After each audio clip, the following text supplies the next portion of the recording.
Someone asked me how I use the resist technique. What I did is I grabbed some swirly clear stamps and I arranged them to create a background. I don't know if you could see. It looks almost like it's yellow, and I used ultra thick embossing powder, also nicknamed UT, and I embossed various swirlies. And what I'm going to do next is I'm going to apply distress inks, and everywhere where there is embossing powder already will not accept ink. In other words, it will resist it. So the next step I'm going to show you is the inks applied, and this is all in preparation for the tag I'm making for that fabulous butterfly using UT and glitter. Be right back. Okay, I'm back. I just grabbed a new pack of the sponge daubers that I use from Tsukinoko, yep. There's 3 packs, so this is a pristine one. I'm going to start off with the lightest ink, and again I'm making a resist technique with ultra thick embossing powder on this tag for the butterfly that I made in an earlier video. So I'm going to use antique linen.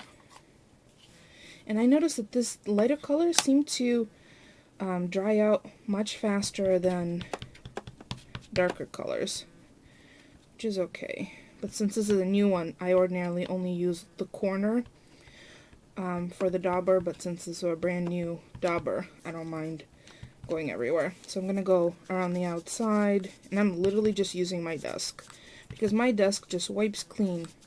It's a really old laminate cover, and I'm gonna go quickly around the outside, and I'll show you what it looks like up close in a minute.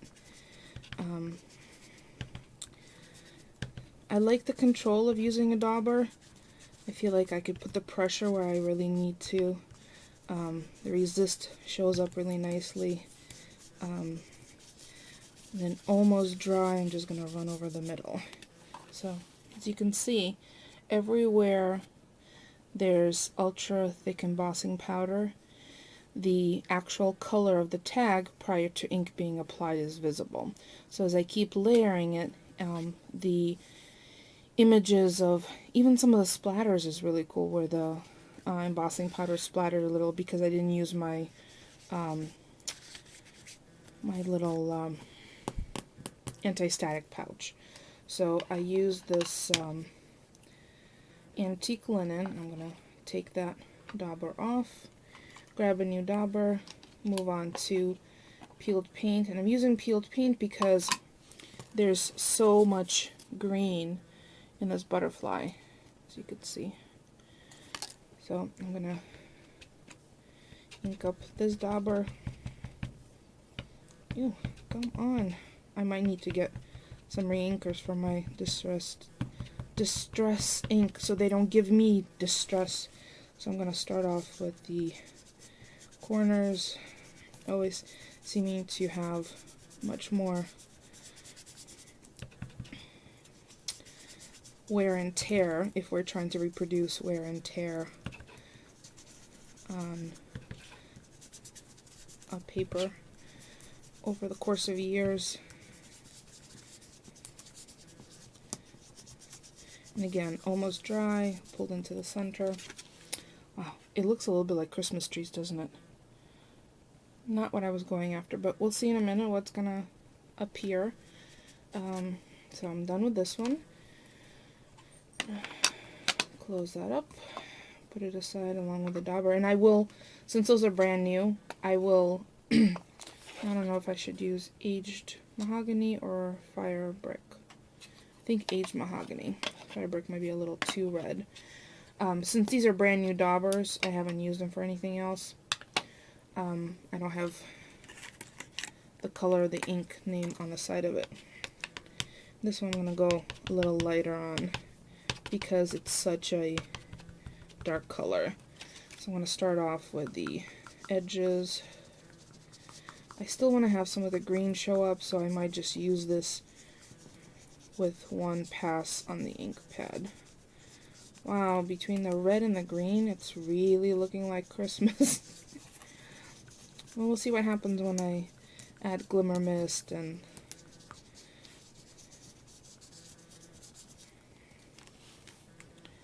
that's quite red. I'm not sure I like all of this, so let me just buff that out a little bit. That might be enough, so what I'm going to do is take my dauber off, grab my baby wipes to do a quick cleanup of my desk. More than I need, but comes clean, so fabulous. And what I'm going to do as well is run it over my tag. So all the embossed areas, just remove the residue of the topical residue of the ink. So I'm going to hit this quickly with my gun to dry it off and then move on to the next step.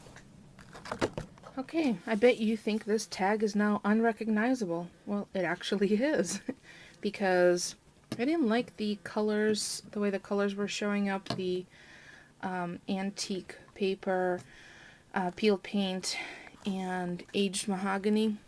I added some black soot to it, and then I glimmer misted with English ivy, which brought out the green and the butterfly, and possibly a little too much of the slate, which I don't know, I think I like this. Then it was all topped off with iridescent gold. Now, when I bought iridescent gold, I didn't know if I was going to use it because I'm not really a gold girl, really more of a silver, platinum, cooler colors. But I think together, these might look pretty cool. So I'm going to finish putting it together and then I'll show you the final project. So again, this was 4 different inks.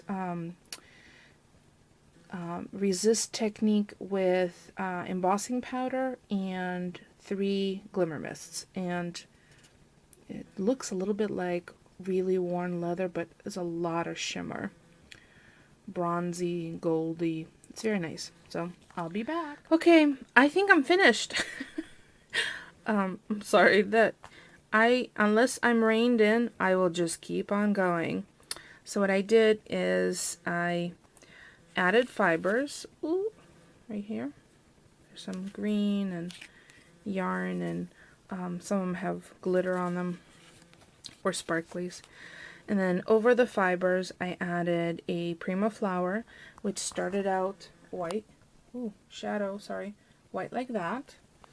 But I glimmer misted with ivy green, and then I know you could see some of the dark.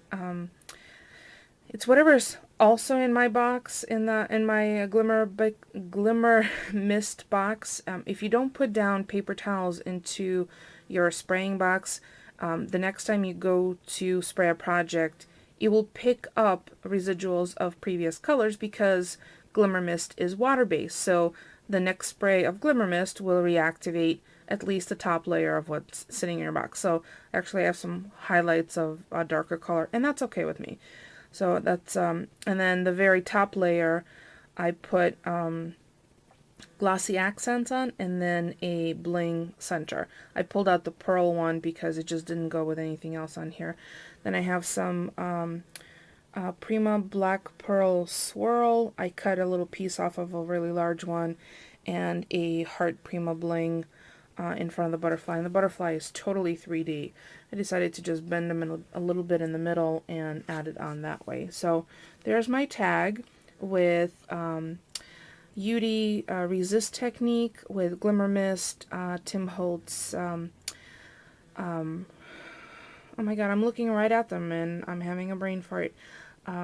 Distress inks, and this is the UD and Glitter Butterfly from the previous video. If you have any questions, comments, feel free to post them. You can subscribe, or you can visit my blog at cleversoiree.blogspot.com. Thanks for watching.